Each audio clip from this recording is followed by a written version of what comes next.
Hola, muy buenas a todos youtuberos, estamos aquí en un vídeo nuevo para el canal. En esta ocasión escucharemos unos sonidos que captamos mis amigos y yo en los baños de un instituto deportivo afueras de la ciudad. Se dice que esos baños están embrujados y fuimos a comprobarlo. Desgraciadamente no capturamos nada en video hasta que llegamos a nuestras casas a comprobar todo, pero lo que encontramos fueron unas voces que no reconocimos nosotros. Escuchen y juzguen ustedes mismos.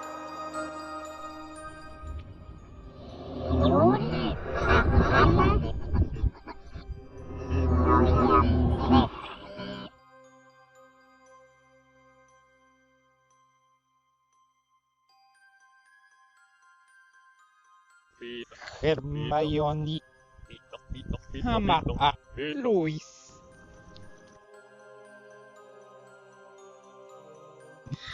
Viejo quiere pito.